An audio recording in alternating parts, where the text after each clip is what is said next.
Although we live in a world of software, server hardware still matters, from the data center to the cloud to the edge. This episode of the Tech Field Day podcast features Scott Shaffer, a VP and Chief Technologist at HPE, discussing the evolution of the server with Jack Poller, Vuong Pham, and myself, Stephen Foskett. Servers really are still relevant, and maybe more relevant than ever. Welcome to the Tech Field Day podcast, where we bring together a group of IT technical experts to discuss a single idea about key concepts in the industry. This podcast features a variety of perspectives from members of the Tech Field Day delegate community and is often recorded in association with one of our events. Tech Field Day is part of the Futurum Group, and this podcast is also published on our sister company's site, TechStrong TV. On this episode, presented by HPE, we're discussing server hardware. Is it still relevant in this age of cloud and platforms and software eating the world? Before that discussion, though, let's meet who's on the panel today. Hi, I'm Jack Poller. I am founder and principal analyst with Paradigm Technica. We are an industry analyst and research firm focusing on AI and cybersecurity. Hi, I'm Vuong Pham. I'm with Nth Generation. I'm a senior solutions architect. We are, solutions provider. We provide hardware, software solutions for many customers, public and private. And howdy, I'm Scott Shaffer. I'm the Vice President of our Advanced Development Group here and the Chief Technologist for our compute organization. That's the group in Hewlett-Packard Enterprise that develops our ProLiant and Synergy and Superdome class servers. It's great to be here. And I'm Stephen Foskett, organizer of the Tech Field Day event series, including the special event that we're holding with HPE's ProLiant team today as you are listening to this podcast. So let's start off by talking to the team here. You know, we live in the world of cloud. We live in the world of everything as a service. Why does somebody really care about server hardware anymore? Scott? Well, I mean, obviously the software's got to run somewhere, and so we care. But I say that somewhere part because I think that matters. The location actually really matters. We speak to, or I end up speaking to a lot of customers where that location is critical, and especially being really close to the data, being able to access whatever you need whenever you need it to either run your AI or to build your services or to build whatever business solutions you're trying to build there. Being able to being close to the data is very critical, and I think we know that it's not cheap or effective to backhaul all that to cloud all the time, nor do many customers kind of want to have their proprietary data up in someone else's service. And so, we definitely see a huge and continued interest and growing interest in making sure that the customer has on-prem server hardware for whatever they need. Yeah, so it's in part it's a manifest destiny. You have control of your environment fully. You have control of how long you use it, what you use it for, everything, and it's at your control and your disposal. You don't have to be at anyone's whim. You have better economics. You have better control. So why not? You have to invest in yourself and not be at someone's whim. So that's important in my opinion. And some topologies don't allow a public cloud, to be honest, or any other hyperscaler. Well, you talk about location and you talk about sort of, control and, Vuong, you said, why not? And I used to look at the world and say, why invest in the hardware, right? It's a huge capital expense. And a lot of what companies were doing was migrating their capital expense to OpEx and moving to the cloud. And that changed the budgeting equation. And then we sort of divided the world into companies that were born in the cloud that started out with a cloud footprint and would never have anything on premises. And then you had the older companies that had an on-premises footprint that they would always keep running because the cost of sort of migrating the entire environment to the cloud didn't make sense. But I think the age of AI is changing that. And, Scott, you mentioned the need to have your compute close to your data rather than invoking the data transport cost, which is both a time and monetary cost. And so I think as more and more companies start doing and figuring out what they can do with AI beyond just simple chatbots, there's going to be a lot more edge computing and a need for not, for high density, high power compute in these weird remote locations. So I think in that case, sort of servers really do matter now. And it's no longer sort of a why do we care? It's of course we care. Well, yeah, I agree with you. Workflow is important. Understanding our data, understanding how we consume our data, what our competitors doing with their data. You may be just a service provider, and that's important for its own mission. But when it comes down to it, even your service provider services has competition.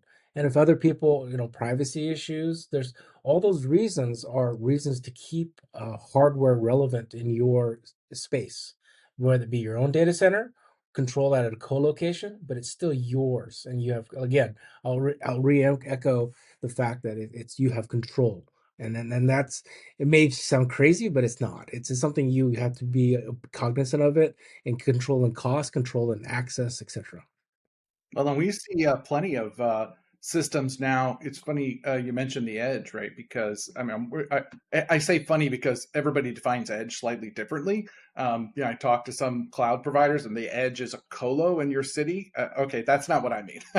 What I mean at the edge, and by the way, but I don't mean all the way out to your house. That's a little too far for us. When we talk about edge from a compute perspective, I mean, we're seeing servers go in at retail locations, multiple servers now at retail locations. We see servers going into distribution centers, distribution warehouses. We see servers going in at manufacturing locations. We see them at sites like out at oil rigs. We see them out at really just base of cell towers. Obviously, it's like you see them in all kinds of locations. Again, almost exclusively because you need the proximity to the data, right? Again, just backhauling all of it is too much. But yet you absolutely want to process it. We're seeing lots and lots of different kinds of sensors. I'm just going to use the word sensor. You can insert whatever your favorite kind is there, from cameras to voice to temperature. There's all kinds of stuff, but we're seeing all kinds of sensors at these locations that our customers really have to be able to uh, uh, collect all the data, collect all that telemetry, analyze it, and then act on it locally. And that can only be done, with systems right there. Well, I think you hit it on the nose, Scott. Telemetry, data, those are those are pervasive in our society demands and our consumption of information. When you go somewhere, you ask a question at a point of sale, you want to know a lot of information. Where does the information live? If it's too far away, it's in somebody's file box, or in a granite mountain somewhere. It's going to be something that you want access to, right? And people don't have the patience. They want the information yesterday. They want it immediately at their fingertips, disposal. So AI is empowering that, because that does the analytics. We have smarter systems at the edge, which actually enable customer experience, endpoint user experience, so they can get what they want to do, and make a better decision, because we're all about making better decisions. And how can we do it? We don't have access to the data to make information happen. So yeah, I echo that. I think part of that is because we're looking at different use cases with different desires of business outcomes, right? And if you sort of roll back, I don't know, 5, 10 years, the business outcomes and the use cases were very, very simple. It was virtualization, and it was just running standard compute. And at that point, virtualization essentially said that your hardware platform was generic, right? It was a commodity piece, and ultimately, it really didn't matter what you were running on. Now we've gone beyond sort of virtualization and to another use case where what you're running on does matter because of all these other things we're talking about, the ability to have different sensors that might not be able to do it, the locality of data, the latency, the cost, the speed, the environmental conditions of the edge, this generic sort of place that's not really generic at all. It's very unique for each customer, and different business outcomes, different workflows. So in this case, as you start moving beyond sort of that generic use case of running virtualization, then the hardware really does start to matter again. Yeah, I think that's the key point here is that when people think, hardware doesn't matter, what they're thinking of is this sort of, I don't know, commodity space where you've got, generic hardware, whether it's virtualization or, you know, uh, containerization. Uh, and they're imagining this world where you just stack up, I don't know, 1U blade servers as deep as possible. And they are generic. And honestly, those are generic to some extent if it's used for that use case. But what we look at when we look at the server line of any large provider, especially the one we're talking to here, HPE, it's not generic servers, is it? I mean, these things are purpose built. You have different servers for different purposes. And yes, one of the purposes is stack them tall and have them be identical. But many of the other purposes are, memory intensive, IO intensive, accelerator intensive, edge servers, etc. These servers are very different from each other. And yet, of course, they're all built with many of the same components, but put together in meaningfully different ways. And Scott, that to me is what makes this world of servers still so interesting in that you look at them and you're like, okay, so they look similar, from a block diagram perspective, but look what they did there. They made this one have, all sorts of memory, or this one can handle all sorts of storage. And those two servers really are different, aren't they? Well, you hit a big paradigm. The catch-22 of software driving hardware, hardware driving software, and use cases on top of that. And when you get with a manufacturer that is understanding that balance, that equation, and making accelerations on both sides possible, that's amazing. And that's the value that Hewlett Packard does. They'll listen to the customer, they'll see what the use case is. CXL is not dead. CXL is it's still there, and it's going to be more and more important. So it's you will see some new development with that shortly, and let's leave it at that. Scott, you're going to say something. I'm sorry. Go ahead. Yeah, I was gonna say, we absolutely are building, some servers optimized for purpose. We recently introduced one that's designed for kind of these edge locations, and you say, what makes a server unique for an edge location? Why, isn't it just a regular thing? You just, put it on. It's like, no, we built one that can be mounted to a wall. It can mount it under a desk, and yes, you can absolutely put it in a rack kind of form factor if that's what you want. But having different mounting options, as simple as that is something that we definitely heard from customers. They said, hey, I've got all kinds of different locations this has to go. Enable me to do that. We have the ability to have a filter physically on the front. I was working with one customer, and they sent me a picture of where the server was. The server's in the break room for the employees at the retail location, and so I was like, huh, what's in the atmosphere there? I don't, I'm not sure. And so you don't want that kind of stuff in your server. So we have, filters that go on the front and make sure that they're protected, which is not something you worry about in the core data center, right? A data center, you don't care. It's all filtered specific air, but You on know, the edge, it's not, right? you So think you don't yeah. manage that, but let me tell you, I cleaned the filter on my ProLiant ML110 the other day. It's been in a nice, clean environment. That filter was filthy. Yeah, you got a lot of dust in the air usually, right? But then things like physical security, right? I mean, we want to make sure that somebody can't physically tamper with or take items out of it. Again, this is one of those things I think a lot of people don't think of because they're like, I physically control my data center. The racks are closed. That's great, but when you're out at the edge, right? Think about it. You got that hourly wage employee going along there. You just do. You need to actually secure these things physically in a way that perhaps we haven't. So that's like purpose built. But outside of even, I mean, I love talking about edge. We can talk about it all day.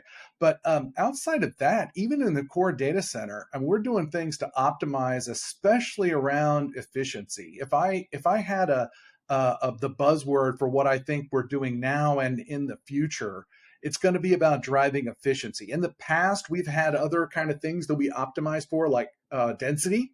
But I think that's not what we're hearing, right? We're not hearing from most customers they need that anymore.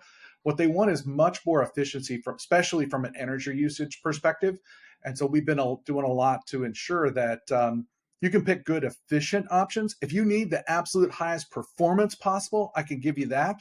And you don't care how much power it uses, that's great. But if you do care and you need more optimized for energy efficiency, power efficiency, we give you that too as well. Well, you talk about edge servers, Scott. I've been in those single closet areas, as they call a data center, and the airflow is not what you expect. You might not be able to breathe, to be frank. And yes, it doubles as a HEPA filter. So you definitely have some environmental challenges, not just the compute challenges, not just the use case challenges for driving the software. Telcos have that. Because the server, with the DL145 Gen 11, can operate at up to 55C. That's 100 and what is that? 130 Fahrenheit. So, because as you said, yeah, you go in these environments, they don't have data center class air handling, right? They got whatever air conditioning's in there, and sometimes the back isn't air conditioned at all. Your ProLiant doubles as a HEPA filter, like I said, Right. right, Stephen? Exactly. Well, you talked about efficiency though, and there's a number of considerations for efficiency. You talked about power efficiency, and I think we've been very focused about that recently, with the amount of heat and power these things consume and generate. I think the other part of the efficiency is things like how do you manage your fleet of servers, right? And I think it's management and it's how do you secure it. And physical security is one, and the securing the firmware and guaranteeing the trust factor of your data center. You mentioned physical security and a minimum wage employee. When you look at these servers that are in retail location, one of my favorite retail locations is a grocery store, supermarkets, right? Your server ends up there's no server closet, there's no data center. It's the only office in the building is the manager's office, and it sits there with their paperwork, with everybody going in and out all the time, and no cooling, no heating, coffee spilled on it, all of those types of things. So anybody can come in and access it, can put a USB drive in it if it accepts USB drives, right? Can plug in a keyboard and mouse and screw around with it, pull disk drives out, all of those types of things. But if that's the environment it lives in, how do you ensure the security of the boot firmware, the operating system, all of those things? So I think that's another consideration where a lot of work you're doing, right? I think you're redefining DLP there, Jack. It's the world we live in today. It's a completely different world than a machine stuck in a data center. 100%. Yeah, I mean, we spent a lot of energy with these ProLiant Gen 12s where we've introduced a new ILO 7. It's an ASIC design that we do ourselves. I think a lot of people don't know that. We develop our own ASIC here. We don't buy it from the market. Everyone else does that I know of. Every other vendor buys theirs, which is fine. But we develop our own because we want to make sure that it has, I always say, everything I need and nothing I don't. Right? I don't want to pay for anything I'm not using. So it's got everything that we need in there, including our new secure enclave, which is a new secure vault built into the ASIC itself. It's isolated from the rest of the ASIC from an access perspective, and then it has its own memory and its own storage, completely separate. But it's inside the package, so nobody can come along with a chip clip and clip on and extract any information. We use it to store all of the passwords, the keys, the configuration parameters, so none of that is exposed. And then we use that as well to allow us to make sure that all of the firmware that is on that platform, first of all, it's encrypted, it's managed by us, and it cannot be tampered with or modified in any way. And if it is, we instantly detect it. And depending upon what it is, we either shut the system down, alert you, all those kinds of good things to let you know something's not going right. But that capability is rooted all the way down into the ASIC itself. We call it silicon root of trust because it's built into the ASIC hardware. So there can be no tampering with the supply chain, nobody messing around with the server in transit and putting a different firmware on. You can't do any of that because our HPE's protection is built right into the actual ASIC itself. The very first it powers on, and the very first thing it does is load a little thing, we call the bootloader. That bootloader is protected by a digital signature in the ASIC. And so if it doesn't match, it doesn't load. Just flat out doesn't load. And so then we chain the trust up from there, right? The bootloader then checks the next piece and ensures it's signed with HPE's keys, and off we go. And build up that whole root of trust, that it's rooted all the way down into the silicon. Certainly something that's unique to HPE. Yeah, I think a lot of people think of ILO and other management capabilities of servers as being sort of KVM, right? I want to be able to reboot the thing. I want to be able to see what's on the screen, et cetera. But ILO is a lot more than that, because you can also do things like you can check firmware revisions, you can update the firmware, you can update the software, you can actually reconfigure the whole server from there.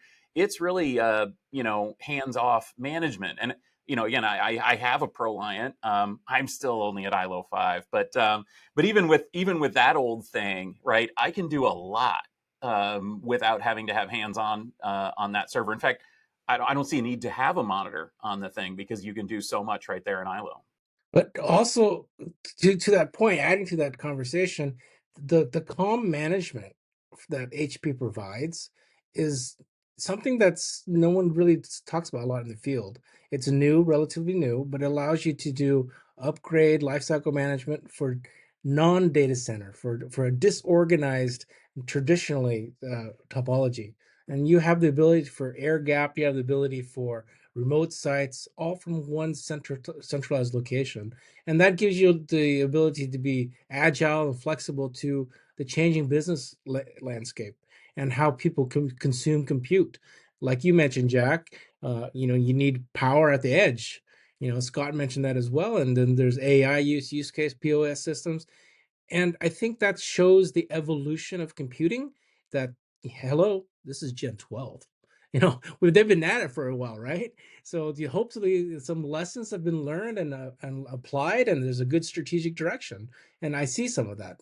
Not all of it, but it's getting there, right? Yeah, I think it's getting there, and I think what we're seeing now is a change again, as I was talking about earlier, a change in the use case from I need generic compute and I just need, my requirements are a processor and memory and some storage, to a much more comprehensive list of capabilities that I'm going to use, which is security, remote management, power efficiency, space efficiency, environmental conditions that are different, locations that are different, hands-on, hands-off management that's different than it used to be, and I think we're also going to see now capabilities that will help us do a lot more automated management as we bring AI into, or automation capabilities to reconfigure things on the fly, depending on use cases and time of day and needs, et cetera. So it's going to be pretty interesting what's moving in the future for servers in general. And for me, Stephen, this sort of goes back to answer your question of do servers matter anymore? And I think I would have said no a year ago, and today I say absolutely it does. Well, and then of course, as we've kind of alluded to here, in this world of AI servers, there's an entire universe of accelerators and expansion cards. There's disaggregation with CXL. There's incredible capabilities in terms of memory and storage expansion. And all of this is leading us to a whole new world where not only do servers and server technologies matter, but server technologies are almost the defining thing that allows us to move into the future with some of these AI servers. You look at what's being delivered now to hyperscalers and to the AI factories, as well as to end users who are trying to do inferencing and so on. We've got an unprecedented level of power requirements, and power, of course, every watt you put into that server comes out as heat. So you've got to deal with heat. We're looking at incredible liquid cooling technologies. We're looking at just absolutely amazing demands being put on the hardware. And Scott, I know the teams that you have at HPE are dealing with this almost existential question of how can I possibly build a server that contains this fireball of a processor stack. How do I build a server that can support that? Yeah, absolutely. When we talk, most customers that we talk to, they really they rely on air cooling. I mean, I love the liquid cooling stuff. It's really fun. And our HPC customers use it all the time, which is great. But most of the enterprise and certainly the medium-sized businesses, a lot of colos just don't have liquid as an option. So yeah, we have really interesting solutions for liquid, which can take the absolute highest wattage, highest heat parts that exist. But we also have to solve the problem for air. And we've been doing a lot of work on figuring out how to adapt the server design so that we can take on 10 650-watt power supplies, for example, 650-watt GPUs in a 4U server and still be able to cool them, plus cool the SSDs and the CPUs and the memory that's in those servers, right? We focus on those GPUs, which is very understandable, right? Because they're really high power, but we still have the CPUs and memory and SSDs as well that have to get. Oh, and as my friends always remind me, you got to always talk about those transceivers, right? The optical transceivers are also now power draws, and they also demand a lot of air cooling. So yeah, that's one of the things we focused on in Gen 12 is ensuring we have really strong options for customers that are doing AI that need those high wattage GPUs and being able to continue to use their air cooling for those solutions. I remember going to Houston years ago and seeing some of the incredible stuff. You guys were engineering your own fans. You guys were, and obviously, Yeah. You've got an incredible Yes. work done on baffles and heat sinks and so on. I remember seeing all that stuff in person. And then I remember opening up a server and seeing it right there in front of me and saying, yeah, this stuff from the lab, here it is on the server. Yeah, we take tours of people through our facility here in Houston, and a lot of people are surprised to learn that we have wind tunnels. By the way, I say wind tunnel, and immediately someone thinks that it's some big thing you can get a car or an airplane in. Our wind tunnels are very small. They're designed to put a server in, or they're designed to just put the fan assembly in. But yeah, we design fans, we design shrouds, we design all the baffling. Heatsink is a really hot topic, no pun intended, right now as we are working on, like I said, on trying to figure out how to do that. But one thing we tell customers, and it's really simple, is that losing density can often buy you a lot.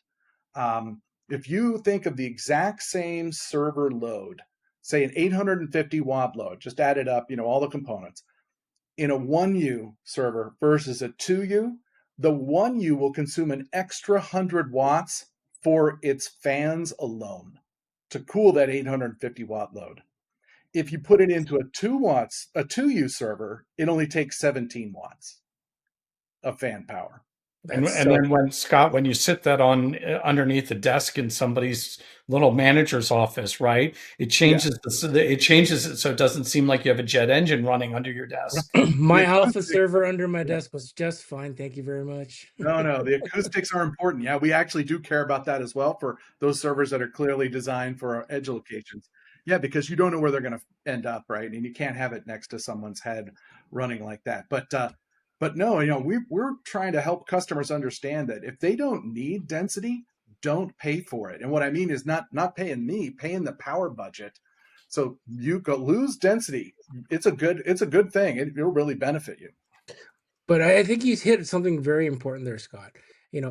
Stevens mentioned, do you need servers? Well, yeah, we don't need commodity servers, Jack. We need engineered solutions, something with a lot of thought behind it that solves problems that you don't even think about and don't want to deal with: heat, power, longevity. So, and then when you have an organization that does look at the whole equation and solves that for you without you stressing about it, that's a win. That's a win right there. And well, when you talk about engineering too, we're not just talking about the server itself. I mean, we're talking rack scale in these cases too. Again, I have seen HPE's production floor. You guys are building whole racks for customers, right? I mean, it's not just it's not just servers that you're shipping. Yeah, for sure. And I mean, not only racks but rows, and depending on what the customer needs, right? We have HPC systems which are multiple rows and can consume thousands of servers and tens of thousands of GPUs. We can build everything from yes, one server all the way up. You guys are the number one supplier in HPC, right? We are, and we are the top of all the big charts in terms of the best and the best supercomputers built, from Frontier to El Capitan to as the most recent two. But yeah, the first, some of the first and largest supercomputers ever built. Incredible. Wow. So I think that as we're kind of getting here on in the episode, honestly, I think all of us are of agreement that servers still matter. I mean, that's why we're coming out here, right? That's why we're flying to Houston to visit HPE and learn a bit more about what they're doing. I almost said HPC. I guess we're visiting HPC too. Learn about what you're doing in HPC and AI and Edge and so on. Jack, what are you looking for in a conversation with HPE about servers? I'm looking to see how the conversation has moved from what used to be server consolidation to really now server expansion, and what are all the different ways HP is meeting the customers these new use cases, and in particular thinking about all these various use cases. How are we going to secure servers and the server environment? I'm big on security, big on AI, and these are the things I think that are going to drive computing in the near future. And so, what is HP doing to meet these customer requirements and the new workflows and new ways of thinking about the computing world? How about you, Vuong? I know that you know the HPE product line very, very well, but what are you learning? What are you expecting to learn here?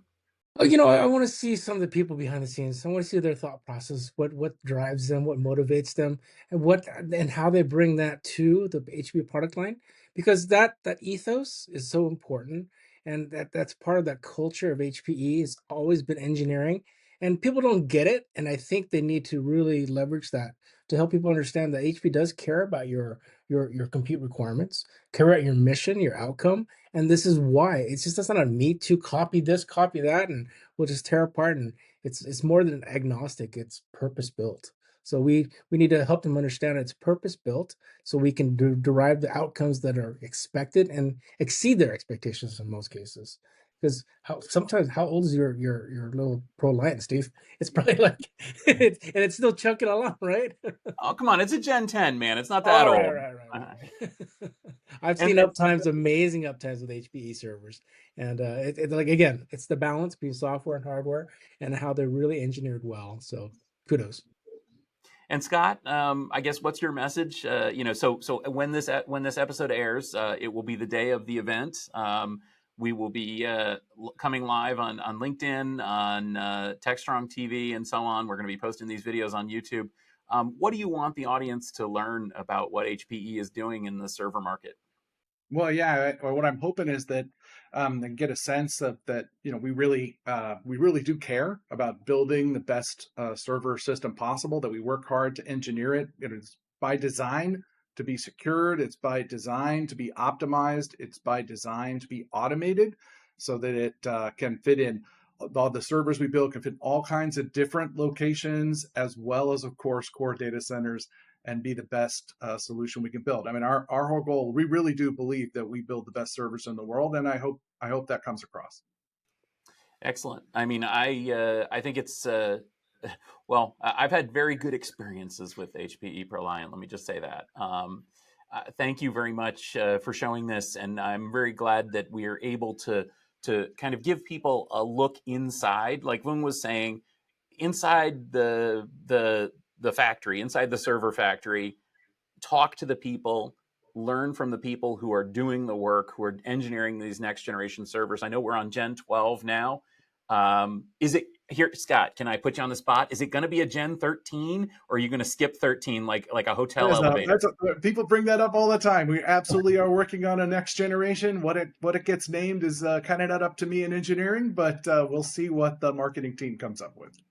We'll see indeed.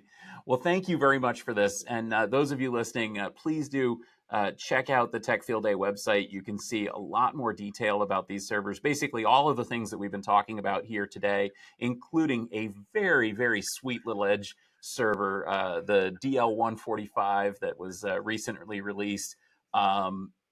Check out on YouTube as well if you've missed these things. You just Google Tech Field Day HPE ProLiant. You'll find the videos there.